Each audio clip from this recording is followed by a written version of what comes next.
Channel. Today we just want to look at some important um, objective functions, some important concepts in machine learning, computer vision, deep learning in codes. So our focus in the next series will be on the codes so that we better understand what is happening behind the hood. So here I have the cross entropy laws implemented.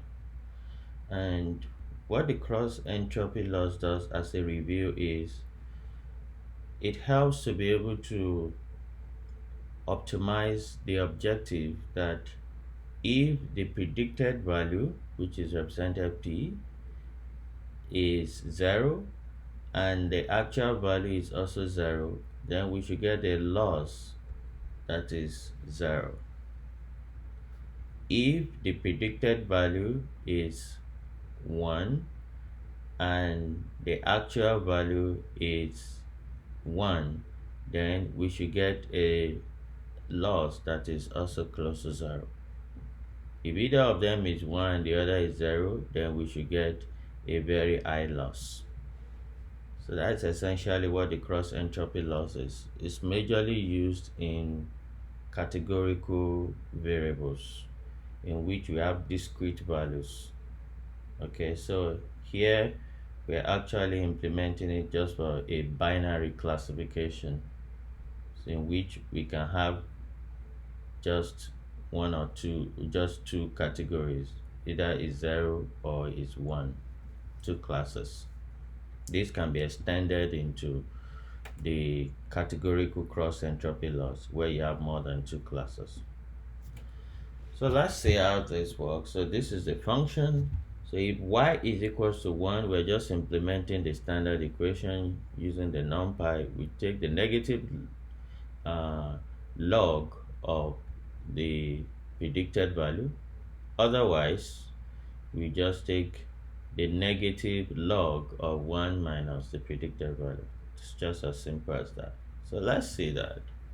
So don't forget, our p can take in the value of either 0 or 1, and our y can also take in the value of either 0 or 1. So let's say that our y is 1 and our p is also 1. That means our network, whatever we're trying to optimize, has done a good job of matching the predicted. So what it predicted is 1 and the actual, what we expect, is 1. So the loss should be 0. Now if what we predicted is 0, that means the model or the network has already misclassified. Then we need to penalize that model by giving it a very high loss. So that's why we have infinity here. So this is infinity. So we have infinity here. Now if both of them are zeros, that means the true is 0 and the predicted is also 0, then we have a very low loss.